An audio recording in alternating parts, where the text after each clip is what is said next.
ఫిలిప్పీ పత్రిక 4వ అధ్యాయం 10-13 వచనాలు 2వ భాగముగా సంతృప్తి కలిగి ఉండుటలో ఐశ్వర్యం. ముఖ్యంగా ఫిలిప్పీ 4వ అధ్యాయం 11-12 వచనాలు మనం చదువుకుందాం. నాకు కొదువ కలిగినందున నేను ఎలాగూ చెప్పటలేదు, నేను ఏ స్థితిలో ఉన్నను ఆ స్థితిలో సంతృప్తి కలిగి ఉండ నేర్చుకుని ఉన్నాను. దీన స్థితిలో ఉండనెరుగుదును, సంపన్న స్థితిలో ఉండను ఎరుగుదును. ప్రతి విషయములోను అన్ని కార్యములలోను కడుపు నిండి ఉండుటకును, ఆకలి కొని ఉండుటకును, సమృద్ధి కలిగి ఉండుటకును, లేమిలో ఉండుటకును నేర్చుకొని ఉన్నాను. ప్రియులారా, పౌలు భక్తుడు ఫిలిప్పీ సంఘముతో ఈ మాటలు రాస్తున్నాడు. పౌలు భక్తుని యొక్క పరిచర్యలో మనం ఇప్పుడు ఎవరైతే పత్రిక రాస్తున్నారో, ఎవరికైతే పత్రిక రాస్తున్నారో ఆ ఫిలిప్పీ సంఘము ఎంతో ఉపకారం చేస్తుందండి. పౌలు యొక్క పరిచర్యలో, పౌలు యొక్క శ్రమలలో, పౌలు యొక్క అవసరతలలో పౌలుకు కావలసిన సమస్తమును సమకూర్చి పౌలు పరిచర్య ఆటంకము లేకుండా నిరాఘాటంగా ఆశీర్వాదకరంగా జరగడానికి ఫిలిప్పీ సంఘము పౌలు యొక్క పరిచర్యలో ఒక పెద్ద పాత్రను పోషించిందని చెప్పాలి. ఆ విషయాన్ని జ్ఞాపకము చేస్తున్నాడండి. ఈ వచనాలన్నీ కూడా, క్రింద వచనాలు కూడా చదివితే కనుక, ముఖ్యంగా 18వ వచనము మనం చూస్తే కనుక, నాకు సమస్తమును సమృద్ధిగా కలిగి ఉన్నది. ఎలా కలిగిందంటే, మీరు పంపిన వస్తువులు ఎపఫ్రోదితు వలన పుచ్చుకొని ఏమీ తక్కువ లేకుండా ఉన్నాను. అవి మనోహరమైన సువాసనయు దేవునికి ప్రీతికరమును ఇష్టమైన యాగమునై ఉన్నవి. అంతేకాదు ప్రియ విశ్వాసులారా, 15వ వచనం కూడా చూస్తే, ఫిలిప్పీలారా, సువార్తను నేను బోధింపను ఆరంభించి మాసిదోనియా నుండి వచ్చినప్పుడు ఇచ్చు విషయములో పుచ్చుకునే విషయములు మీరు తప్ప మరి ఏ సంఘపు వారును నాతో పాలివారు కాలేదని మీకు తెలియను. ఎలాగనగా తెస్సలోనికేలో కూడా మీరు మాటి మాటికి నా అవసరతను తీర్చుటకు సహాయము చేస్తుంది. ఈ పత్రిక రాస్తూ ఒక గ్రాటిట్యూడ్, ఒక కృతజ్ఞతను కలిగి మాట్లాడుతున్నాడు. నా పరిచర్యలో మీరు తప్ప ఎవరు నాకు సహాయం చేయలేదు, మీరు తప్ప ఏ సంఘము నాకు సహకారం చేయలేదు. మీరు నా పరిచర్యలో ప్రతి క్షణములో మాసిదోనియా నుంచి వచ్చినప్పుడు, తెస్సలోనికేలో ఉన్నప్పుడు, నాకు ఎప్పుడు అవసరమైతే, ఎప్పుడు నా పరిచర్యలో ఇహ సంబంధమైన భౌతిక సంబంధమైనటువంటి వస్తువులు లేదా పదార్థాలు నాకు అవసరమైనప్పుడు మీరు తప్పకుండా నాకు సహాయం చేశారు. ఒకవేళ ఇలా చెబుతున్నానని, ఈ మాటలు విని ఇంకా నాకేదో కొదువుందని మీరు మళ్ళా ఈ ఉత్తరం చదివి నాకేదో సహాయం చేయాలన్న ఉద్దేశంతో నేను మాట్లాడటం లేదు. ఒకవేళ ఆనాడు ఈనాడు ఏనాడైనా మీరు ఇచ్చినా ఇవ్వకపోయినా నేను ప్రభు పరిచర్య చేస్తాను అని మాట్లాడుతూ ఈ 11-12 వచనాలు చెప్తాడు. నాకు కొదువ కలిగినందున నేను ఇలాగూ చెప్పటం లేదు, నేను ఏ స్థితిలో ఉన్నాను ఆ స్థితిలో సంతృప్తి కలిగి ఉండ నేర్చుకుని ఉన్నాను. ప్రియులారా, ఈరోజు ప్రతి మనిషి కూడా, మరి ముఖ్యంగా మానవులంగా మనం నేర్చుకోవలసిన అత్యంత అమూల్యమైన విలువైన జీవిత సత్యము, ఆత్మీయ అనుభవం ఏంటంటే తృప్తి లేదా సంతృప్తి. ఈరోజు ప్రపంచంలో ఇన్ని సమస్యలకు కారణం ఏంటో తెలుసా అండి?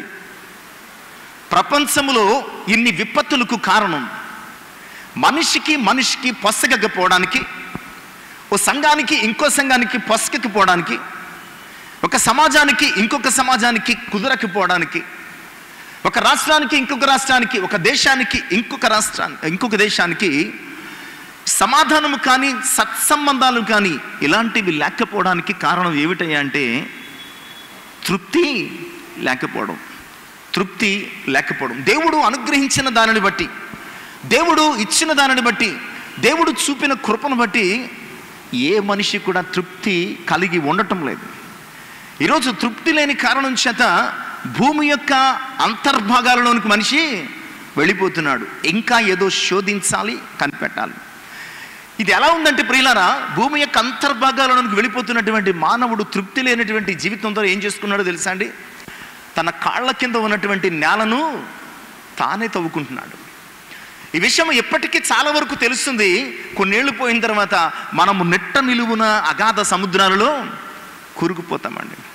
మానవుడు చేస్తున్న ప్రతి ప్రయత్నము, మానవుడు చేస్తున్నటువంటి ప్రతి పని, మానవుడు చేస్తున్నటువంటి ప్రతి ప్రయాస, మానవుడు వెళుతున్నటువంటి ప్రతి ప్రాంతము, ఎందుకంటే మానవుడు ఎందులోనూ కూడా తృప్తి పొందక తన జీవన ప్రయాణములో ఇంకా ఇంకా ఇంకా ఇంకా ఇంకా ఏదో పొందుకోవాలని, ఏదో సంపాదించాలని, ఏదో కనుక్కోవాలని, ఏదో చెయ్యాలని ప్రియ విశ్వాసులారా ఇలా వెళ్ళిపోతున్నాడు. ఏమీ చేయవసరం లేదు. దేవుని వాక్యం ఏం చెప్తుందంటే, నువ్వు చేయాల్సింది ఏమిటంటే దేవుడు ఇచ్చిన దానిని బట్టి తృప్తి కలిగి జీవించడం. ఇది మానవ జీవిత పరిపూర్ణతకు సాదృశ్యం. ఎప్పుడు మన జీవితం పరిపూర్ణం అవుతుందో తెలుసా అండి? ఎప్పుడు మన జీవితం సంపూర్ణ సిద్ధిలోనికి నడిపించబడుతుందో తెలుసా అండి? ఎప్పుడు మన జీవితం ఫుల్ఫిల్ అవుతుంది, ఫుల్ ప్లెడ్జెడ్గా ఉంటుంది అంటే ప్రియులారా, తృప్తి కలిగి ఉన్నప్పుడు మాత్రమే. అంతే తప్ప ఏదో కనిపెట్టినప్పుడు, మనము ఏదో సాధించినప్పుడు మనము ఫుల్ఫిల్ అయినట్టు, ఫుల్ ప్లెడ్జ్మెంట్ అయినట్టు కదా. ఎందుకంటే నువ్వు కనిపెట్టిన దానికంటే అవతల ఇంకా ఏదోటి ఉంటూనే ఉంటుంది.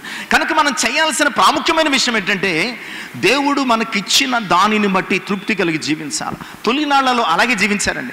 అలా జీవించినంతకాలం ఎలాంటి సమస్యలు లేవండి. ఎలాంటి సమస్యలు ఉన్నాయండి? సమస్యలు ఎప్పుడు వచ్చినాయి చెప్పండి? ప్రతి సమస్యకు నేను చెప్తానండి, మీరు ఇప్పుడు ఉన్న ప్రతి సమస్యకు ఆరిజిన్ ఎక్కడుందంటే ఆదికాండంలోనే ఉంది. అది ఆదికాండం సమస్తానికి ఆది, సమస్త సృష్టికి ఆది. మానవుడు సృష్టిలో తీసుకొచ్చినటువంటి ప్రతి సమస్యకు కూడా అక్కడే పునాది. అది సమస్త సృష్టికి ఆది, మానవుడు సృష్టించిన ప్రతి సమస్యలకు అది పునాది. కనుక ఆదికాండంలోనే ఉంది. ఆదికాండంలో ఆ మొదటి 3 అధ్యాయాలలో చూస్తే, దేవుడు మానవుడిని సృష్టించిన తర్వాత మానవుడు దేవునితో సహవాసము చేసినంత కాలము చాలా తృప్తిగా బ్రతికేస్తాడండి. ఎప్పుడైతే అవ్వ ఆ తోటలోనికి వెళ్ళి ఆ చెట్టు దగ్గర నుంచుందో, ఎప్పుడైతే అపవాది స్వరాన్ని విన్నదో, ఇది నిజమాని మొదలుపెట్టినటువంటి ఆ కాన్వర్సేషన్, ఆ ఇంటరాక్షన్ అనేది ఎక్కడికి వెళ్ళిపోయిందంటే, మీరు దేవదూతల వలె అవుతారనగానే దేవుని కుమారులుగా అనుభవిస్తున్న ఈ తృప్తి ఆమెకు చాలా లేదు. దేవుని బిడ్డలుగా ఆయనతో సహవసిస్తున్నారు, ఆయనతో మాట్లాడుతున్నారు, ఆయన ఇచ్చిన వారిని అనుభవిస్తున్నారు. సృష్టికి వీరు ఎలా ఉన్నారంటే పరిపాలకులుగా ఉన్నారండి. చాలా సంతృప్తికరమైన జీవితం అండి. మానవ జీవితంలో అత్యంత సంతృప్తికరమైన జీవితాన్ని ఎవరు అనుభవించారో తెలుసా అండి? ఆదాము అవ్వలు మాత్రమే. అలా జీవించినంతకాలము వారు చాలా సంతృప్తిగా ఉన్నారు, చాలా సంతోషంగా ఉన్నారు, చాలా ఇక పరలోకాన్ని వారు అనుభవించారనమాట అండి. ఎప్పుడైతే అపవాది మాట విని ఇది నిజమా అంటే ఆమె ఆశపడిందో, ఆమెకు దేవుడిచ్చిన దానితో తృప్తి పడక ఆ పండు కొరకు అసంతృప్తితో చేయి చాపిందో, ఆ పండు ముట్టుకోవడానికి కారణం ఏంటంటే అసంతృప్తి. దేవుడిచ్చిన దానితో ఆమెకు తృప్తి లేదు. ఇంకా ఏదో ఈ పండు వలన వస్తుంది, ఇంకా ఏదో ఈ చెట్టు వలన వస్తుంది, ఇంకా ఏదో దీనిని కోసుకుని తినడం వలన వస్తుంది అని అసంతృప్తితో చేయి చాపింది. చివరికి అధఃపాతాళానికి దిగజారిపోయింది. గమనించండి, అక్కడి నుంచి మొదలు మానవ జీవితంలో అన్నింటికంటే భయంకరమైనటువంటి అంశము, పాపము, మనిషిని పతన స్థితికి నడిపించేది ఏంటంటే తృప్తి లేని జీవితం, తృప్తి లేని బ్రతుకు, అసంతృప్తితో కూడినటువంటి ఆత్మీయత మరింత భయంకరమైనదండి, మరింత భయంకరమైనది. కనుక ఈరోజు వాక్యం ఏం చెప్తుందంటే, తృప్తి కలిగి ఉండండి. ఈ లోకంలో అసంతృప్తితో అన్ని సంపాదించుకోవడం ఐశ్వర్యం కాదండి. అసంతృప్తితో కనిపించిందంతా ఆక్రమించుకోవడం ఐశ్వర్యం కాదు. అసంతృప్తితో నీ కంటికి కనిపించిన కనుచూపు మేర ప్రాంతం అంతా నీవు కొనుక్కోవడమో సంపాదించుకోవడమో అది సమృద్ధి, సంతృప్తి కాదు. ఏది సమృద్ధి, ఏది సంతృప్తి అంటే ప్రియులరా, నీవు దేవుడిచ్చిన దానిని బట్టి దేవాన్ని కొందనాలు అని తృప్తి కలిగి జీవించడమే గొప్ప ఐశ్వర్యం, గొప్ప ఐశ్వర్యం. నేను అనుకుంటాను, ఏ కష్టం లేకుండా కష్టపడి తీసుకొచ్చి కాస్త గెంజినీళ్ళు కాసుకుని కడుపు నిండా తిని అలసిపోయిన శరీరంతో మరి కంటి నిండా నిద్రపోయి మరలా ఉదయం లేచి పనులకు వెళ్ళిపోతారు చూడండి, వారి లైఫ్ ఎంత ఎంత ఆ కంటెంట్మెంట్ ఉంటుందంటే, వారి జీవితంలో ఎంత తృప్తి ఉంటుందంటే, ఇచ్చిన దానితోనే వారు ఆ ఉన్నదానితోనే, ఆ తిన్న దానితోనే వారు తృప్తి పొందుతారు. ఒక్కసారి తృప్తి అనే బార్డర్ దాటి బయటకు వచ్చామనుకోండి, ఇక మన జీవితాలు పరుగులు పెడతాయి, పరుగులు పెడతాయి, పరుగులు పెడతాయి, పరుగులు పెడతాయి. చాలా కాలం క్రితం ఒక కథ కూడా నేను చెప్పానండి. ఒక రాజుగారి దగ్గరికి ఒక వ్యక్తి వెళ్ళాడు. అయ్యా నాకు ఏమీ లేదు, చాలా ఉన్నాయి ఇతనికి, ఆ ఉన్నదానితో ఇతను తృప్తి లేనటువంటి జీవితంతో రాజుగారి దగ్గరికి వెళ్ళి, అయ్యా నాకు ఏమీ లేదు, ఉండడానికి ఇల్లు లేదు, పండించుకోవడానికి పొలం లేదు, నాకు ఏదైనా ఇవ్వండి అని చెప్పేసేసి రాజుగారిని బతిమలాడాడు. రాజుగారిని బతిమలాడితే అప్పటికే ఈ చుట్టూ ఉన్నటువంటి వారి చేత ఇతని పరిస్థితి, ఇతని అత్యాశ ఎరిగినటువంటి రాజు, సరే ఒక పని చేస్తాను, నీకేమీ లేదంటున్నావు, నీకు ఉందో లేదో నాకు తెలియదు కానీ నీకేమీ లేదంటున్నావు కనుక నీకు కావలసింది నేను ఇస్తాను. అయితే ఒక కండిషన్ ఏంటంటే, ఎక్కడి నుంచి ఇప్పుడు సూర్యోదయం అవుతుంది, ఎక్కడి నుంచి నువ్వు ఎంత దూరం పరిగెడతావో పరుగుపెట్టు, ఎంత దూరం పరుగు పెడతావు పరుగుపెట్టు. బట్ కండిషన్ ఏంటంటే సూర్యాస్తమయం అయ్యేసరికి నువ్వేం చేయాలా? ఎక్కడ మొదలు పెట్టావో అక్కడికి వచ్చేయాల. ఈ లోపుగా నువ్వు ఎంత దూరం పరిగెడితే ఆ స్థలం అంతా నీదే. ఎంత ప్రదేశం పరిగెడితే ప్రదేశం అంతా, అది ఎన్ని ఎకరాలైనా సరే, మొత్తం నా రాజ్యం అంతా తిరిగి వచ్చేసి నా రాజ్యాన్ని ఇచ్చేస్తాను అన్నాడు రాజు. ఇక ఎక్కడ లేని సంతోషం వచ్చేసింది. ఎక్కడ లేని సంతోషం వచ్చి సూర్యోదయం అవ్వగానే అతడు బయలుదేరిన చోట ఒక కర్రపాతి పరుగుబెట్టడం మొదలుపెట్టాడు. 10 అయింది, 11 అయింది, 12 అయింది, 1 గంట అయింది. చూసుకున్నట్టు టైం చాలా దూరం వచ్చాడు. బాబోయ్ చాలా దూరం వచ్చాను, ఇదంతా నాదే అనుకున్నాడు. టైం చూసుకున్నాడు, 1 గంట అయింది. పర్లేదు, ఇంకా సూర్యుడు పైన ఉన్నాడు కనుక ఇంకా కాస్త ముందుకెళ్ళొచ్చు. నేను ఎంత ముందుకెళ్తే అంత సంపాదించుకోవచ్చు. ఆ తిరిగి రావడం ఏముంది, మెట్లు ఎక్కడం కష్టం కానీ మెట్లు దిగడం ఈజీ కదా అనుకున్నాడు. ఏమో కానీ మొత్తానికి పరుగు పెట్టి తెర చూసేటప్పటికి 4 అయిపోయింది. అయ్యి బాబు 4 అయిపోయింది, సూర్యాస్తం అయిపోతుంది చెప్పి రిటర్న్ అవ్వడం మొదలుపెట్టాడు. ప్రియవిశ్వాసులారా, ఇక్కడి నుంచి ఎంత టైం పట్టిందో అక్కడికి వెళ్ళడానికి, అక్కడి నుంచి తిరిగి రావడానికి అంతే టైం పడుతుంది. అది ఆలోచించకుండా తృప్తి లేనివాడై అసంతృప్తితో పరుగులు పెట్టి చివరికి ఆ సూర్యాస్తమయ సమయానికి దారిలోనే తన ప్రాణాన్ని పోగొట్టుకుని. అందుకని ప్రభు అంటాడు, ఒకడు లోకమంతా సంపాదించుకుని తృప్తి లేనివాడై ఒకడు లోకమంతా సంపాదించుకొని తన ప్రాణాన్ని పోగొట్టుకుంటే ప్రయోజనం ఏంటి? ప్రియులారా, మనము తృప్తి కలిగి జీవించడానికి మించిన ఐశ్వర్యము ఈ లోకములో ఏది కూడా లేదండి. ఎవరిని కొందనాలు అని చెప్పి బ్రతకడంలో కలిగినటువంటి ఐశ్వర్యము ఇంకా ఎందులోని కూడా లేదు అన్న విషయాన్ని నేను స్పష్టం చేస్తూ ఉన్నానండి. మేడలో నివసించేవాడు ఒకలాగే బతుకుతున్నాడు, పూరి గుడిసెలో నివసించేవాడు ఒకేలే బతుకుతున్నాడు. అదే అన్నం తింటున్నాడు, అదే సంతోషాన్ని అనుభవిస్తున్నాడు. అంతకంటే ఎక్కువే ఆ పూరి గుడిసెలో ఉన్నవానికి సంతృప్తి సమృద్ధి కలిగి ఉన్నట్లుగా మనం చూస్తున్నాం. అందుకని తిమోతికి రాసిన మొదటి పత్రిక 6వ అధ్యాయం 7-8 వచనాలలో ఈ మంచి మాటలు జ్ఞాపకం చేస్తూ ఉంటారండి. తిమోతికి రాసినటువంటి మొదటి పత్రిక, మనము ఈ లోకములోనికి ఒక చక్కటి థియాలజీ అనుకోండి, ఫిలాసఫీ అనుకోండి, what ever it may be, మనం ఈ లోకంలోనికి ఏమీ తేలేదు, దీని నుంచి ఏమీ తీసుకెళ్ళం. కాగా అన్న వస్త్రములు గలవారమై, ఈ లోకములో మనకు అవసరమైంది ఏంటంటే అన్నము, వస్త్రము. ప్రస్తుత పరిస్థితిని బట్టి ఒక ఇల్లు కూడా కావాలి, అంతే కదండి. అన్నము, వస్త్రము, ప్రస్తుత పరిస్థితిని బట్టి ఒక ఇల్లు కూడా కావాలి. ఇల్లు లేకపోయినా అద్దెంట్లో బతికేయచ్చు. లేదంటే ప్రభుత్వం ఈరోజు సెంటున్నర భూమి ఇస్తుంది, అందులో ఇల్లు కడుతుంది, అందులో ఉండిపోవచ్చు. కనుక ఎసెన్షియల్ నీడ్స్ ఏమిటంటే అన్నము, నీరు, వస్త్రం.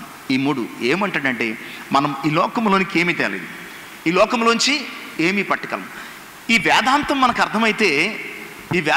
అర్థమైతే ఈ లోకంలో దేనిని మనం సంపాదించుకోవాల్సిన అవసరత లేదండి. ఏదైనా ఒక ఊరు వెళ్తున్నారనుకోండి, సపోజ్ ఒక ఊరు వెళ్తున్నారనుకోండి, ఊరు వెళుతున్నప్పుడు మీ లగేజీ ఇంట్లో ఉన్నవన్నీ కట్టుకుని వెళ్తారా? ఇప్పుడు నేను ఊరు వెళ్తున్నానండి, మా ఇంట్లో చాలా వస్తువులు ఉన్నాయి, మంచం ఉంది, అన్నీ ఉన్నాయి. వెంటనే మంచం కొంచెం అన్నీ చేసుకుని భుజం మీద ఈ భుజం మీద వేసుకుని వెళ్ళిపోతానా? ఎందుకు వెళ్ళను? అక్కడ అవసరం లేదు, అవి వాటిని తీసుకెళ్లాల్సిన నీడైతే లేదు. కనుక నేనేమంటానంటే ఎంత తక్కువ సామాగ్రితో వెళితే అంత ఈజీగా ఉంటుంది.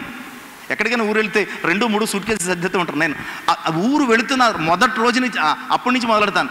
2 రోజుల ప్రయాణానికి 2 సూట్ కేసులు అవసరమా అంటాను. 2 రోజుల ప్రయాణానికి 2 సూట్ కేసులు అవసరమా? చాలు కదా, 2 చీరలో, 2 ప్యాంట్లో, 2 పిల్లలకి బట్టలు పెట్టుకుంటే సరిపోద్ది కదా. ప్రియవిశ్వాసులారా, ఎందుకంటే అక్కడ మనం ఎన్ని రోజుల ప్రయాణానికి వెళ్తున్నామో అంత లగేజీ చాలు కదా. ఒకవేళ అది కూడా అవసరం లేకపోతే అది పట్టుకెళ్లాల్సిన అవసరం, పొద్దున్నే సాయంకాలం వచ్చేదానికి అది అవసరం లేదు కదా. ఇక్కడ ఏం చెప్తాడంటే మనం ఈ లోకంలోనికి కొట్టినే వచ్చాం, ఎక్కడి నుంచి కూడా ఎలాగెళ్తాం? ఒక లగేజీ బ్యాగ్ కూడా ఉండదండి. ఎలా వచ్చామో తల్లి గర్భంలోంచి, అది కూడా శరీరాన్ని కూడా విడిచి కేవలం ఏం వెళ్తుందండి? మన ఆత్మ మాత్రమే వెళ్తుంది. ఆ మాత్రం దానికి ఈ లోకంలో ఏమి సంపాదిద్దామని, ఈ లోకంలో ఏం పట్టుకుపోదామని, ఈ లోకంలో ఏం చేద్దామని అసలు జీవితంలో నెమ్మది లేదు, మనసులో నెమ్మది లేదు, ఇంట్లో నెమ్మది లేదు, మైండ్లో నెమ్మది లేదు, పడుకుంటే నెమ్మది లేదు. కొంతమంది పడుకుని లేచిపోయి లెక్కలేస్తూ ఉంటారు.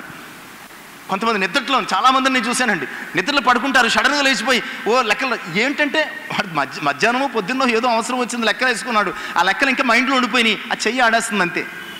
అంటే కంటెంట్మెంట్ అనేది లైఫ్లో లేనటువంటి బ్రతుకు అనమాట అండి. తృప్తి లేని జీవితం. ప్రియులారా, దేవుని వాక్యం ఏం చెప్తుందంటే ఈ లోకంలోనికి ఏది తేలేదు, ఏమి పట్టుకెళ్ళం కనుక మనం అన్న వస్త్రములు గలవారమై ఉండి తృప్తి తృప్తి పొందుదాము. ఒకవేళ ఆ బార్డర్ దాటారనుకోండి, 9వ వచనం నుంచి చెప్తాడండి, 9-10 వచనాలు, తిమోతి మొదటి పత్రిక 6వ అధ్యాయం 9-10. ధనవంతులగుటకు అపేక్షించువారు శోధనలోను బురిలోను అవివేకయుక్తములకు హానికరములైన అనేక దురాశలను పడుదురు. అటువి మనుషులను నష్టములోను నాశనములోను ఉంచివేయును. ఎందుకనగా ధనాపేక్ష సమస్త కీడులకు మూలము.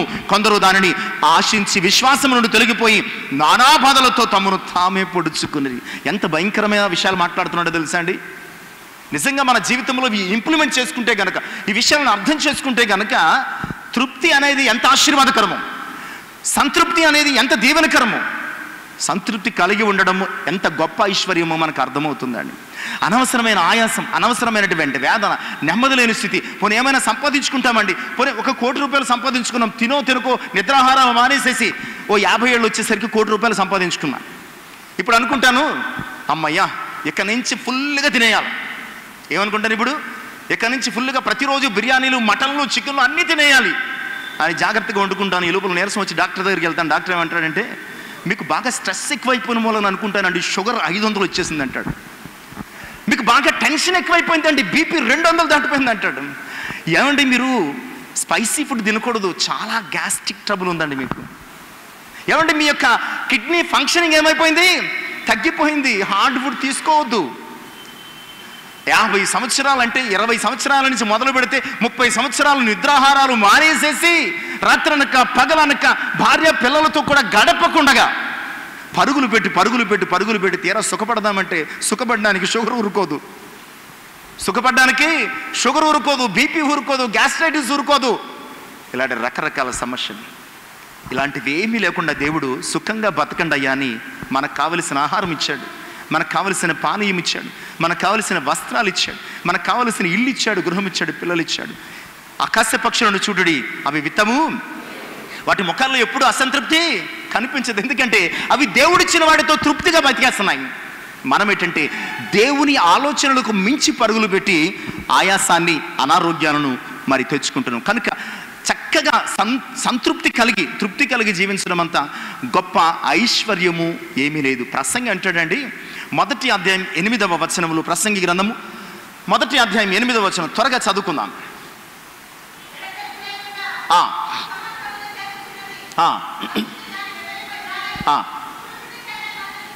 చూచుట చేత కన్ను తృప్తి పొందకున్నది,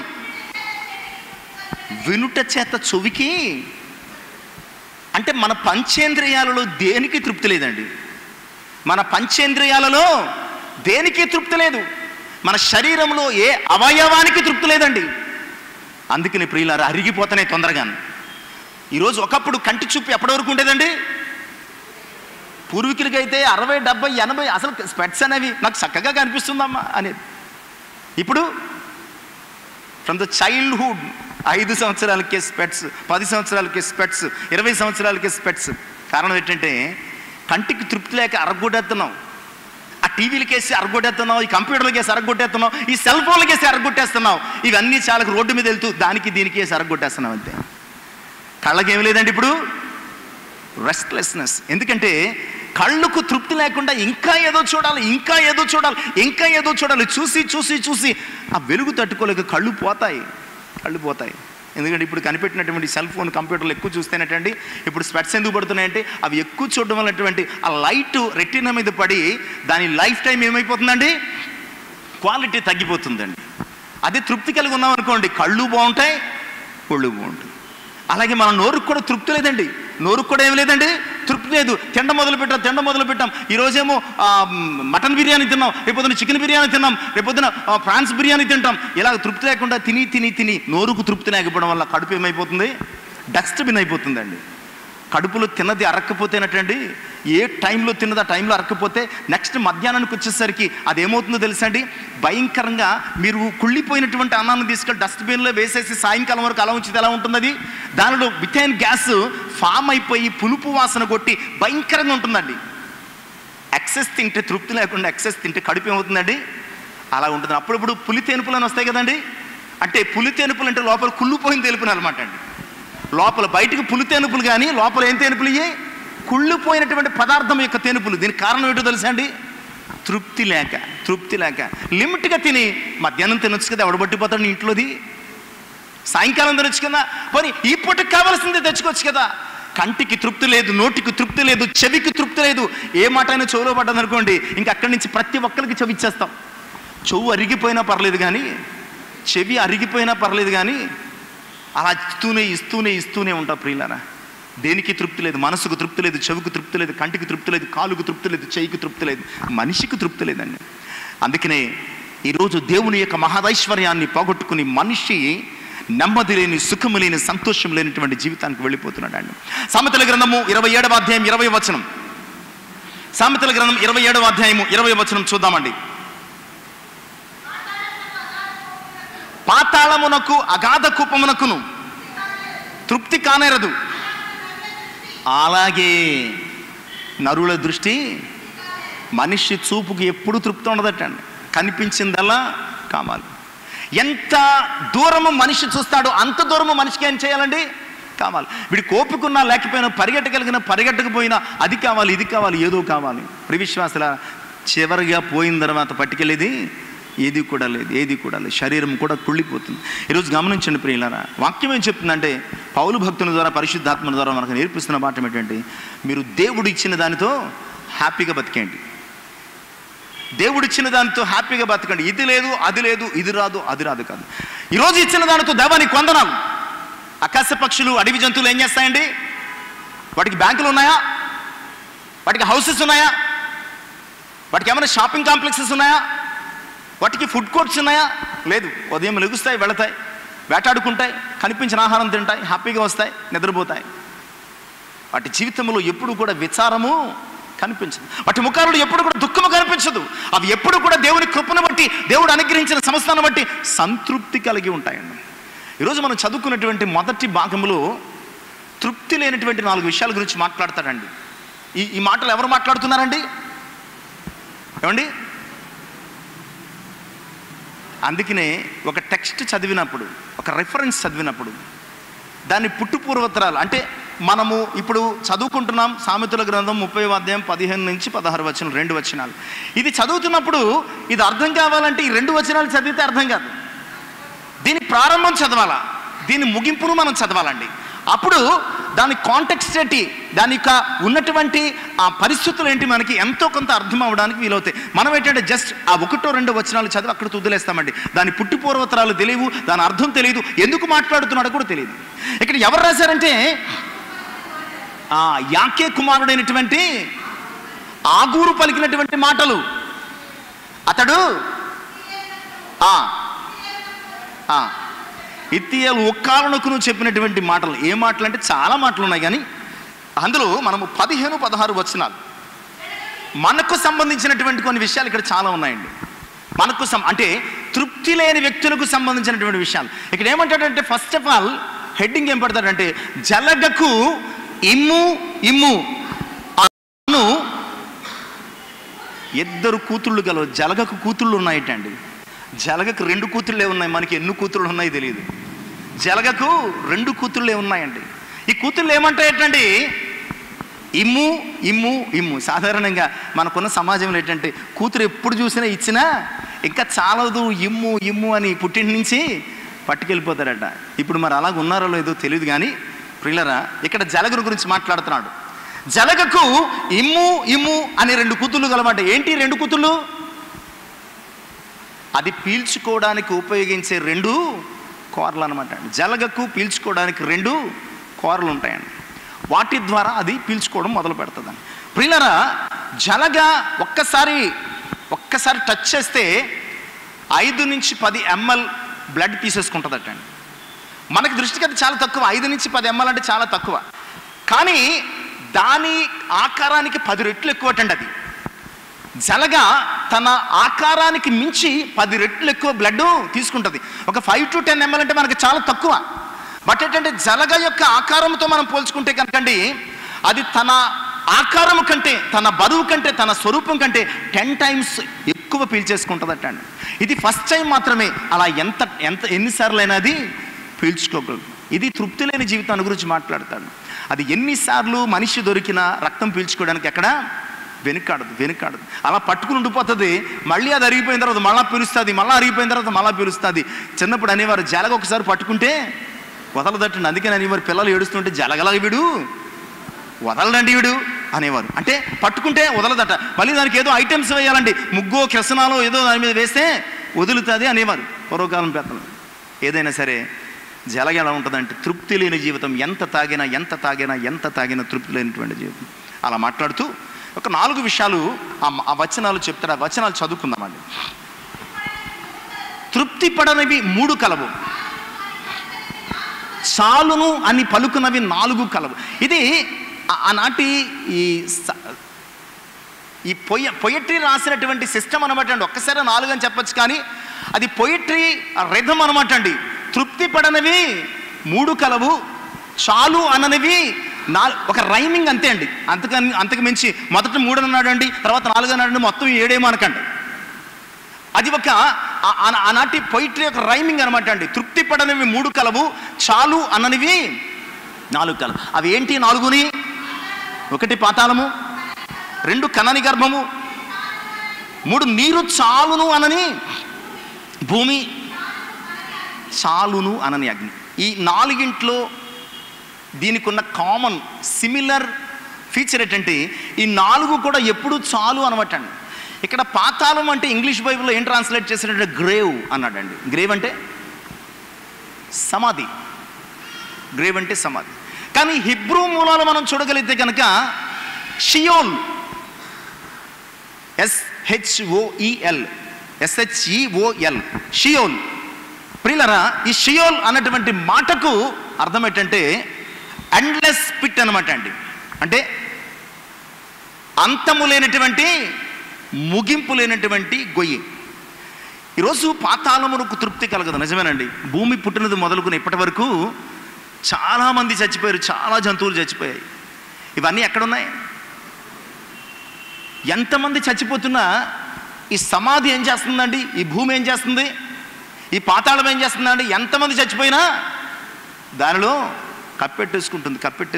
ఇప్పుడు మన బరియల్ గ్రౌండ్ ఉందండి, ఇంచుమించు 100 ఏళ్ళు ఉంటుందండి. 100 ఏళ్ల నుంచి ఎంతమంది చచ్చిపోయి ఉంటారు? నిజానికి ఆ ప్లేస్లో 100 ఏళ్ల నుంచి చచ్చిపోయిన వాళ్ళు యొక్క సమాధులు పెడితే వరుసగా పెడితే అవ్వదు. బట్ ఏంటంటే ఆ గతంలో ఒకదాని తర్వాత ఒకటి కొన్ని వేల మంది అక్కడ ఉండుంటారండి. 100 సంవత్సరాల నుంచి. మనకు అంత వయసు లేదు కనుక, 100 సంవత్సరాల వయసు లేదు కనుక అంతకుముందు ఎంతమందిని పెట్టారో తెలియదు మొత్తానికి. ఇలా ఎన్ని సమాధులు ఉన్నాయి, ఎంతమందిని కప్పెట్టిన భూమి పాతాళం ఏమందు, గొయ్యి ఏమందు. ఇప్పుడు కప్పెట్టేసేసి 1 సంవత్సరం తర్వాత నేను కప్పెడతానంటే వద్దంటది. ఇప్పుడు కప్పెట్టేసామండి, 1 సంవత్సరం తర్వాత మళ్ళా తవ్వితే మళ్ళా కప్పెట్టమంటది. ఇంకో సంవత్సరం పోయిన తర్వాత మళ్ళా తవ్వితే మళ్ళా కప్పెట్టమంటది. ఎంతమందిని కప్పెట్టినా గొయ్యిలో అది ఎప్పుడు కూడా చాలన్నది. భూమిలో పాతాళమును. అలాగే ప్రియులారా, తృప్తి లేనివి పాతాళము మొదటిది గురించి జ్ఞాపకం చేస్తాడు. చాలామంది జీవితాలు ఈ పాతాళములాగా తృప్తి లేని జీవితాలు అనమాట. ఎంత దేవుడిచ్చినా, ఎంత పొందుకున్నా, ఎంత ఆశీర్వదించినా ఇంకా ఏదో పొందుకోవాలన్నటువంటి తృప్తి లేనటువంటి, అసంతృప్తితో కూడినటువంటి జీవితాలు. ఈరోజు ఒకవేళ పాతాళము వంటి హృదయాలు మనకున్నాయేమో, అంటే తృప్తి పడని హృదయాలు, ఎండ్లెస్ పిట్ అనమాట అండి, ముగింపు లేనటువంటి గొయ్యి. అలాంటి హృదయాలు ఉంటే కనుక చాలా జాగ్రత్త సుమా. ఒక్కసారి పాతాళములు పడితే కనుక మనం పైకి వచ్చే అవకాశం లేదు. ఒక్కసారి అసంతృప్తిలో పడితే కనుక ఎప్పటికీ మనం తృప్తి పొందే అవకాశం కూడా లేదు అన్న సంగతిని గుర్తు చేస్తున్నాం. ఇక 2వ విషయం చూస్తేనండి, కనని గర్భము, ది బ్యారన్ ఊమ్, కనని గర్భం. ఒకసారి చూడండి, పిల్లలు లేనటువంటి తల్లిదండ్రులకు ఎంత ఐశ్వర్యం ఉన్నా వాళ్ళకి ఏముండదండి, తృప్తి ఉండదు. ఒకవేళ 1 కోటి రూపాయలు ఉన్నా, 10 కోట్లున్నా, 1000 కోట్లున్నా, కేజీలు బంగారం ఉన్నా వారికి తృప్తి ఉండదు. ఎందుకంటే ఒక విషయం చెప్తాను. ఆదికాండం 15వ అధ్యాయంలో మొదటి 3 వచనాలు మనం చూస్తే కనుక ఈ విషయం మనకు బాగా అర్థమైపోతుందండి. ఇది ఒక భక్తుడైనటువంటి, విశ్వాసి అయినటువంటి అబ్రహాము జీవితంలో జరిగినటువంటి సంఘటన అండి. చదవండి.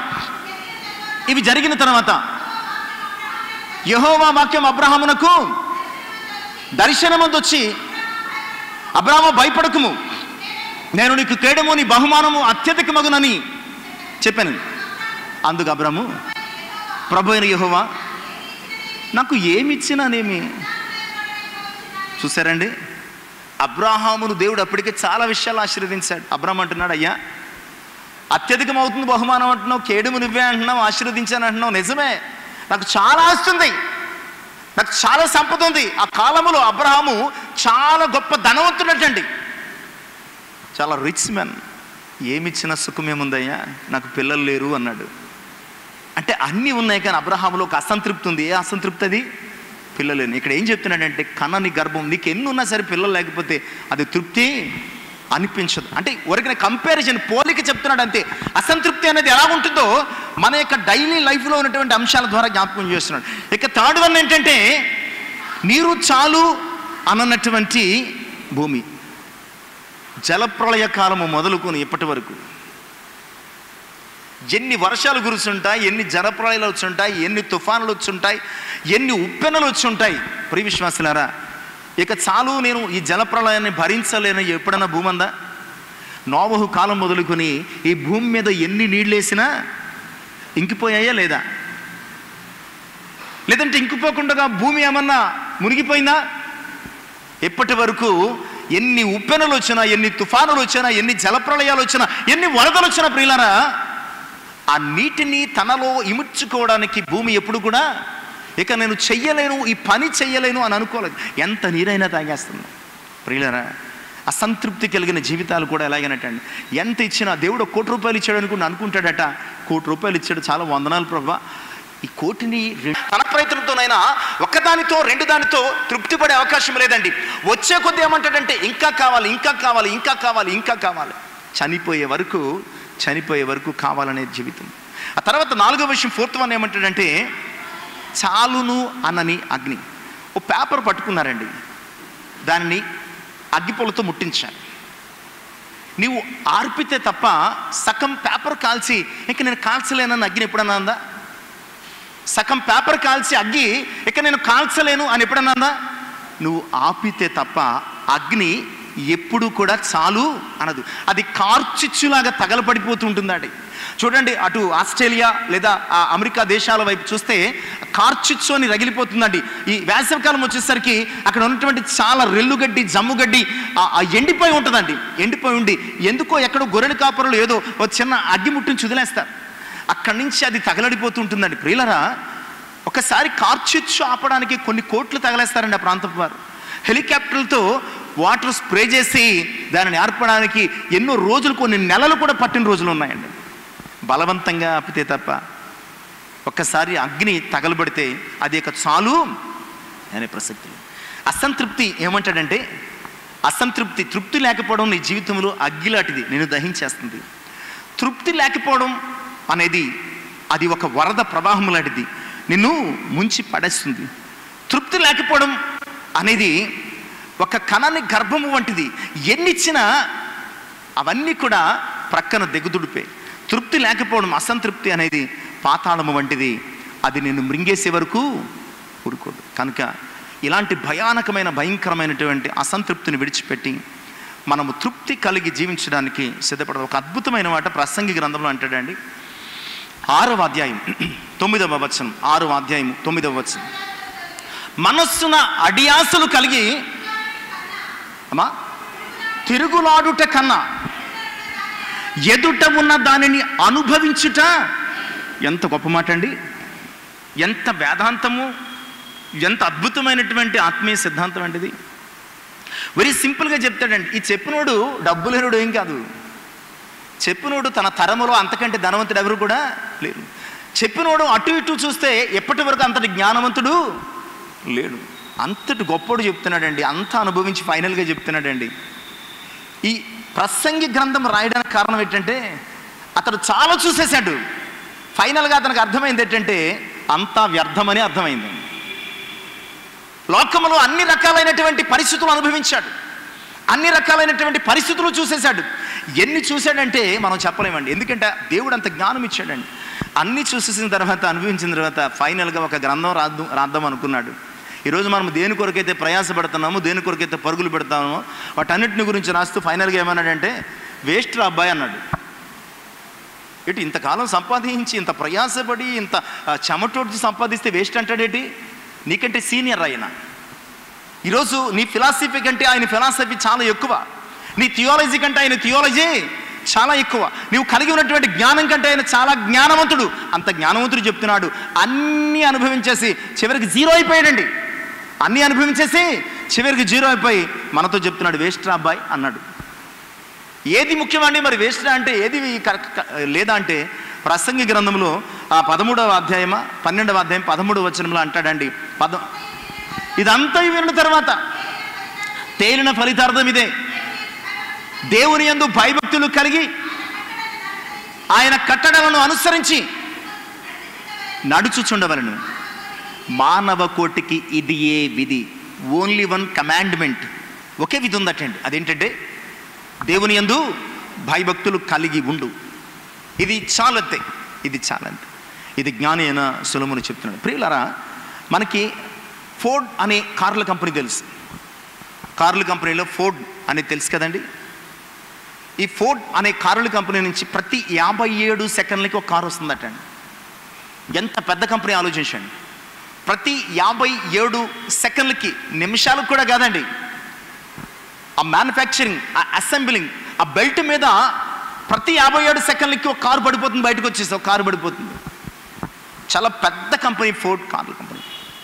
జార్జ్ ఫోర్డ్ దాని యొక్క అధినేత, జార్జ్ ఫోర్డ్. ఒకరోజు ఇంటర్వ్యూ జరుగుతుంది. అయ్యా, మీరు చాలా సాధించారు ఈ కార్ల కంపెనీ ద్వారా, చాలా అద్భుతమైనటువంటి ఉన్నత స్థితికి వెళ్ళిపోయారు. ఒక రకంగా చెప్పుకోవాలంటే మీ లైఫ్ ఫుల్ ప్లెడ్జ్డ్గా ఉంది, మీరు అనుకున్నది సాధించేశారు. మీకు ఎంత తృప్తిగా ఉంది, మీరు తృప్తిగా ఉన్నారా అని అడిగాడటండి ఆ విలేకరు. అడిగితే నేను అస్సలు తృప్తిగా లేను అన్నాడటండి. నేను అస్సలు తృప్తిగా లేను అన్నాడట. ప్రతి 57 సెకండ్లకి ఒక కారు వచ్చేస్తుంటే తృప్తిగా లేడటండి ఈయన. తృప్తిగా లేడు. అయ్యో, మీ జీవితంలో ఎప్పుడూ తృప్తి లేదా మీకు? ఎంత సాధించారు, మీ జీవితంలో ఇప్పటికొచ్చి ఎప్పుడూ తృప్తి లేదా మీకు అని అడిగాడట ఇంటర్వ్యూ చేస్తున్న ఆయన. ఒకప్పుడు తృప్తి ఉండేది. ఎప్పుడు తృప్తి ఉండేది అని అడిగాడండి. నేను ఇదే కంపెనీలో మెకానిక్గా పనిచేస్తున్నప్పుడు నాకు చాలా తృప్తిగా ఉండేది. ఇదే కంపెనీలో ఒకప్పుడు నేను ఏం చేశాను, మెకానిక్గా, ఒక పనివానిగా, ఒక టెక్నీషియన్గా పనిచేశాను నేను. అప్పుడు చాలా హ్యాపీగా తృప్తిగా ఉండేది. నువ్వు అడుగుతావు అలా అప్పుడు కారణం ఏంటి తృప్తిగా ఉండడానికి అని అడుగుతాం.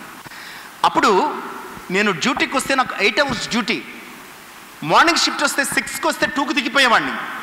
ఆఫ్టర్నూన్ షిఫ్ట్ వస్తే 2కి వస్తే 10కి దిగిపోయేవాడిని. నైట్ షిఫ్ట్ వస్తే 10కి వస్తే మార్నింగ్ 6కి దిగిపోయేవాడిని. దిగిపోయిన తర్వాత ఈ కంపెనీ గురించి నాకు ఎలాంటి బాధ్యత, భారం లేదు. హ్యాపీగా క్యారేజ్ పట్టుకుని వచ్చేవాడిని, 8 అవర్స్ డ్యూటీ చేసేవాడిని, క్యారేజ్ పట్టుకుని ఇంటికి వెళ్ళిపోయేవాడిని. నా ఫ్యామిలీతో, నా కుటుంబంతో చాలా హ్యాపీగా ఉండేవాడిని, హ్యాపీగా నిద్రపోయేవాడిని. వీకెండ్స్ వస్తే లేదంటే హాఫ్స్ వస్తే హ్యాపీగా వెళ్ళేవాడిని. అది మొదటిది, నేను సంతృప్తిగా ఉండడానికి మొదటి కారణం. అలాగే నేను వర్కర్గా పనిచేసినప్పుడు, టెక్నీషియన్గా పనిచేసినప్పుడు నాకు ఒక వర్క్ అలాట్ చేయబడేది. నా బాధ్యత ఎక్కడి వరకు అంటే ఆ వర్క్ కంప్లీట్ చేయడం వరకే. ఒక్కసారి ఆ వర్క్ను కంప్లీట్ చేస్తే నేను ఫ్రీ. నాకు ఒక లిమిటెడ్ టైమ్స్ ఉండేవి, నాకు కొన్ని లిమిటెడ్ వర్క్స్ ఉండేవి, పనులు ఉండేవి. కనుక మిగతా లైఫ్ని నేను హ్యాపీగా బతికేసేవాడిని. ఒక్కసారి యజమాని అయిన తర్వాత నాకు టైమింగ్ లేదు. అర్ధరాత్రి గుర్తొస్తుంది, ఈరోజు 1000 కార్లు తయారు చేశాను కదా, రేపు 1200 కార్లు నేను తయారు చేయాలి. ఆ దెబ్బతో నిద్ర పట్టేది కాదు. ఒకప్పుడైతే 8 గంటలు డ్యూటీ చేసి హ్యాపీగా వచ్చేవాడిని, నిద్రపోయేవాడిని. ఇప్పుడైతే నాకు అర్ధరాత్రి మెలకు వస్తున్నా, ఇంకా ఏదో సాధించాలన్నటువంటి అసంతృప్తి. అలాగే ఇప్పుడు నాకు వర్క్ లిమిట్స్ లేవు, టైమింగ్స్ లేవు. ఎందుకంటే కంపెనీ నాది కనుక కంటిన్యూగా పనిచేస్తూ ఉండాలి. ప్రియులారా, ఈ మాట ఎందుకు చెప్తున్నానంటే, దేవుడు మన జీవితంలో ఉన్నప్పుడు తృప్తి ఉంటుందండి. ఎందుకంటే మన జీవితానికి దేవుడు కొన్ని లిమిట్స్ ఏర్పాటు చేస్తాడు. తృప్తి అనేది ఎక్కడుందో తెలుసా అండి? అన్లిమిటెడ్లో లేదు. చాలాసార్లు అన్లిమిటెడ్ అనగానే వెంటనే వేయించేసుకుంటాం. అన్లిమిటెడ్ అనగానే ఒక్కసారి గ్యాలం వేస్తాడు, తర్వాత నెక్స్ట్ మంత్ ఏం చేస్తాడు, ఎక్కడికో ఓపెన్ చేస్తాడు రేటు. అక్కడి నుంచి వేయించుకోలేక రకరకాల బాధ అనమాట. ప్రియులారా, ఎప్పుడు తృప్తో తెలుసా అండి? లిమిట్ అనేది ఎక్కడ ఉంటుందో అదే తృప్తి. చాలా హ్యాపీగా బతికారు. ఆ చెట్టు ఫలములు తినవద్దని దేవుడు ఆదాము అవ్వతో చెప్పినప్పుడు ఒక్కసారి తినడం మొదలు పెట్టారు. వారి లైఫ్లో ఏం పోయిందండి? పరిధులు పోయాయి, లిమిట్స్ పోయాయి, బౌండరీస్ పోయాయి. నీ జీవితంలో ఎప్పుడైనా తృప్తిగా ఉండాలంటే ఒక బౌండరీ గీసుకో. దేవుని చిత్తానుకూలమైంది, నీ చిత్తానుకూలమైంది కాదు. దేవుడు నువ్వు నీ జీవితంలోనికి రాగలిగితే కనుక ఆయన విధులు పెడతాడు, ఆయన నిబంధనలు పెడతాడు, ఆయన ఆజ్ఞలు పెడతాడు. నువ్వు ఇది చెయ్యి, ఇది చెయ్యి, ఇది చెయ్యి, ఇది చెయ్యి, ఇది చెయ్యి. మనం అనుకుంటాం ఈయన అన్ని కండిషన్స్ పెడతాడు అనుకుంటాం. కాదు, నువ్వు తృప్తిగా బతకడానికి అవి బౌండరీస్ అనమాట అండి. నువ్వు హ్యాపీగా బతకడానికి అవి లిమిట్స్. నువ్వు సంతృప్తి కలిగి హ్యాపీగా కంటెంట్మెంట్తో బతకడానికి, సాటిస్ఫాక్షన్తో బతకడానికి దేవుడు ఇక్కడ కొన్ని బౌండరీస్ పెడతాడండి. అది నీ జీవితానికి ఏమిస్తుందంటే తృప్తి ఇస్తుంది. అక్కడ వరకు వెళ్ళిపోయిన తర్వాత చూడండి, ఎగ్జామ్స్ అయిపోయిన వెంటనే పిల్లలు ఎలా ఫీల్ అవుతారు? 10th క్లాస్ ఎగ్జామ్స్ లేకపోతే ఏదో పబ్లిక్ యాన్యువల్ ఎగ్జామ్స్ అయిపోయిన వెంటనే ఏమవుతారు? అమ్మయ్యా అంటే వాళ్ళ లిమిట్, వారు ఫ్రీ అయిపోయారు. 40 days 45 days హ్యాపీగా బతికేచ్చు. అదే అలాంటి ఒక లిమిట్ లేకుండా కంటిన్యూగా ప్రతిరోజు ఎగ్జామ్స్ రాసేయాలనుకోండి, పెన్నులు అరిగిపోతాయి, వెన్నులు అరిగిపోతాయి. వీరి చేతిలో పెన్నులు అరిగిపోతే వెనుకున్న వెన్నులు కూడా అరిగిపోతాయి. కనుక తృప్తి ఎక్కడ వస్తుందా అంటే పరిధి ఉన్నప్పుడే, పరిమితి ఉన్నప్పుడే, బౌండరీ ఉన్నప్పుడే, నీ జీవితంలో కొన్ని లిమిట్స్ ఉన్నప్పుడే. అది ఎలా వస్తుందంటే దేవుణ్ణి నీ జీవితంలోనికి ఆహ్వానిస్తే నీవు తృప్తిగా బతికేస్తావు, అంతే, తృప్తిగా బతికేస్తావు. ఆకాను జీవితంలో అలాంటి అనుభవం లేక తృప్తిగా బతకలేకపోయాడండి. అందుకని దోపుడు సొమ్ము కొరకు ఆశపడ్డాడు. సౌలు జీవితంలో అలాంటి లిమిట్స్ లేక అమాలేకుల దగ్గర నుంచి శపితమైన సొమ్ము తెచ్చుకున్నాడు. లిమిట్స్ లేక. ఆకానేమో లిమిట్స్ లేక ఏమైపోయాడండి? తృప్తి లేక ఆకూరులో చచ్చిపోయాడు. సౌలు తృప్తి లేక ప్రియ విశ్వాసులారా ఆ సింహాసనం నుంచి త్రోసివేయబడ్డాడు. చివరికి సొలొమోను కూడా అంటండి 700 మంది భార్యలు, 300 మంది ఉపపత్నులు. బైబిల్ గ్రంథంలో ఇంత విస్తారముగా వివాహాలు చేసుకున్నటువంటి వ్యక్తి ఎవరు కూడా లేరండి. తృప్తి లేని జీవితం. ఎంత తృప్తి లేకుండా అతడు వివాహాలు చేసుకున్నాడు. చివరికి వారి వలన ఏమైపోయాడు? అతడు భ్రష్టుడు అయిపోయినట్లుగా మనం చూస్తున్నామండి. యోధా తృప్తి లేకుండా ఏం చేశాడో తెలుసా అండి? పైనోళ్ళందరికీ లిమిట్ ఉందండి. ఒక కథ చెప్పేవానండి. అదేంటంటే బంగారు బాతు కథ తెలుసా మీకు? చిన్నప్పుడు ఉండేది. ఇప్పుడు పిల్లలకి ఇలాంటివి ఉన్నాయో లేదో తెలియదు, ఇప్పుడు జనరేషన్. చిన్నప్పుడు మాకు ఒక బంగారు బాతు అనే కథ ఉండేది. అందులో ఎలాగో మొత్తానికి ఒక ఆసామికి ఒక బాతు ఇచ్చాడు. ఒక స్వామీజీ ఎవరు ఇచ్చారండి. ఇస్తూ అంటే అక్కడ భోజనం పెట్టారు, ఉపకారం పొందారు. స్వామీజీ బహుమానంగా ఒక బాతు ఇచ్చాడు. ఈ బాతు వలన మీరు హ్యాపీగా బతికేయండి, రోజుకి ఒక బంగారు గుడ్డు పెడుతుంది అన్నాడు. ఓకే, చాలా బాగుంది. ఒకటో రోజు పెట్టింది, వెంటనే తీసుకెళ్ళి మార్కెట్లో అమ్మేసుకున్నారు, తెచ్చేసుకున్నారు, సరుకులు తెచ్చుకున్నారు. 2వ రోజు ఇల్లు కట్టుకున్నారు. 3వ రోజు ఇంకా అలా సంపాదించుకుంటున్నారు. ఒకరోజు భార్య ఇద్దరు, అంటే షార్ట్గా చెప్పేసిన టైం అయిపోతుంది కనుక, ఒకరోజు భార్య ఇద్దరు గుమ్మాలో కూర్చున్నారు. గుడ్లు పెడుతున్న బాతు అలా మేస్తూ తిరుగుతుందండి. ఆ బాతుని చూసి భార్య అన్నది, ఏమండి రోజుకు గుడ్డు పెడుతుంది కదా, ఇది తన కడుపులోంచి పెడుతుంది కాబట్టి రోజుకు గుడ్డు పెడుతున్నటువంటి దీని కడుపులో ఇంకెన్ని బంగారు గుడ్లు ఉంటాయో అన్న. భర్తకు కూడా ఆలోచన వచ్చింది, వెరీ గుడ్, నా మట్టి బుర్రకిది తోచలేదు కనుక ఓకే, అయితే పని చేద్దామండి, కోసి పడేద్దాం, లోపల ఉన్న గుడ్లన్నీ ఒక్కసారి తీసుకుంటే పెద్ద బిల్డింగ్ కట్టుకోవచ్చు, కారు కొనుక్కోవచ్చు అన్నది. సరే తీసుకొచ్చారు, కోసి పడేశారు. కడుపులో చూసేటప్పటికి ఒక్క గుడ్డు కూడా లేదు, ఒక్క గుడ్డు కూడా లేదు.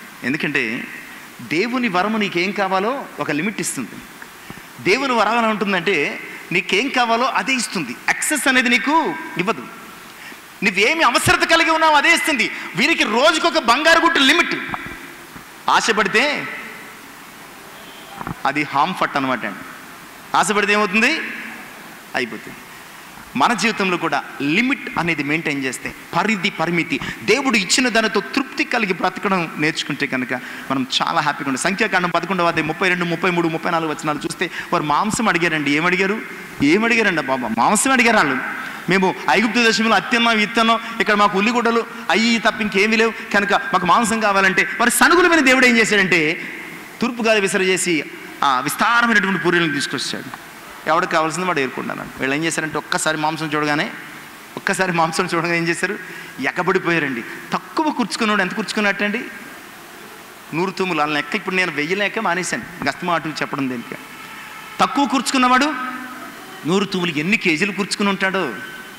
ఎక్స్ట్రాగా చూడండి, మనం ఈ 40 days చాలామంది ఫాస్టింగ్స్ ఉంటారు.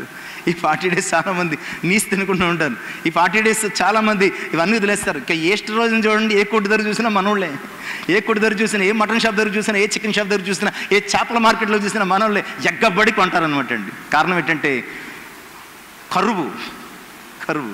వీళ్ళకి కూడా ఏమైందంటే ఆ అరణ్యంలో మాంసం దొరక్క నువ్వు ఒక్కసారి పూరేళ్ళు రావడంతో ఒక్కొక్కడు ఎంత తెచ్చుకున్నారండి, 100 తుమ్ములు తెచ్చుకుని పంటలో ఒకటి చేత్తో ఒకడు భుజాన ఒకడు ఇంక ఒళ్ళంతా పెట్టలేసుకుని తిరిగేస్తున్నారు. ఒళ్ళంతా పెట్టలేసి తినేస్తుంటే వాడి మాంసము పళ్ళ సందుల్లో ఉంటుండగానండి దేవుడు కోప్పడిపోయేట ఎంత పిచ్చా వీళ్ళకి, ఎంత లిమిట్లెస్నెస్, ఎంత తృప్తిలేని జీవితమా.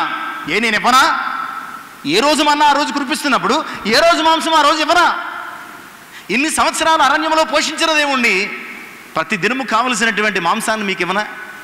తృప్తి లేని జీవితం ఆ రోజు చాలామంది చచ్చిపోవడానికి కారణమైందండి. ఇంచుమించు 3000 మంది చచ్చిపోయినట్టండి. ఆ ప్రాంతానికి కిబ్రోతు హత్తావా, దురాశ, తృప్తి లేని జీవితం. ఈరోజు నువ్వు ఎలా ఉన్నావు ఆలోచించు ప్రియ విశ్వాసి. తృప్తి కలిగి ఉంటే నీకంటే ఐశ్వర్యవంతుడు ఎవ్వరు లేరండి. పేద లాజరును ఒకసారి ఆలోచించండి. అతడు కురుపులతో ఉన్నాడు, కుక్కలు నాకేటండి కురుపులు, ఒక ఇల్లు లేదు, వాకలు లేదు. ఎప్పుడు ఎక్కడ ఉండేవాడండి? ధనవంతుని ఇంటి గేట దగ్గర ఉండేవాడు. రొట్టె ముక్కలు విసురుతుంటే కుక్కలతో పాటు ఇది కూడా పోటీ పడి తినేవాడు.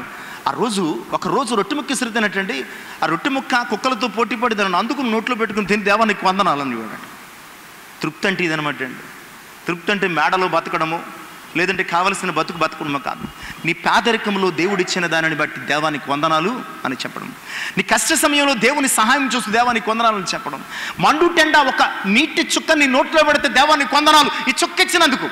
ఈ చుక్క కూడా లేనోళ్ళు ఉన్నారు, ఈ ముద్ద కూడా లేనోళ్ళు ఉన్నారు, ఈ నివాసం కూడా లేనోళ్ళు ఉన్నారు. మనం ఎప్పుడు కూడా మనకంటే గొప్పోళ్ళు కాదండి. నీకు తృప్తి కలగాలంటే మనకంటే వెనక్కబడిన వారిని చూడండి. నీకు 2 వస్త్రాలు ఉన్నాయనుకోండి, వస్త్రము లేని వాడిని చూసి దేవానికి వందనాలు అని చెప్పి, నువ్వు 2 పూటలు తింటుంటే 1 పూట కూడా లేని వాడిని చూసి దేవానికి వందనాలు అని చెప్పండి.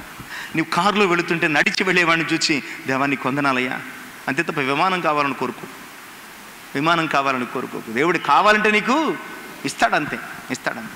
నేను చెప్పేది ఏంటంటే దేవుడు నీకు కావాలంటే ఇస్తాడు. దేవుడిచ్చిన దానిని మించి నువ్వు పొందుకోవడం అనేది దురాశ అయిపోతుంది. దేవుడిచ్చిన దానితో తృప్తిగా బ్రతకడం అనేది అది నిజమైన ఐశ్వర్యం అవుతుంది. కనుక కంటెంట్మెంట్, సాటిస్ఫాక్షన్ అనేది లైఫ్ని ఎక్కడికో తీసుకెళ్తుందండి. నీకంటే గొప్పడు ఎవడు కూడా ఉండడండి. దావీదు కూడా ఆశీర్వదించబడిన తర్వాత ఇంకా కావాలని అనుకోలేదండి. ఆశీర్వదించబడిన దావీదు ప్రతిరోజు దేవుని సన్నిధిలోకి వెళ్ళిపోయి, అయ్యా నీకు వందనాలయ్యా, ఇంత ఇవ్వడానికి నేను ఎంత, నా బతుకెంత అన్నాడండి. ఎంత తృప్తి కలిగి అన్నాడు చూసారా. ఇంకా నాకు ఎందుకు ఇవ్వనలేదు.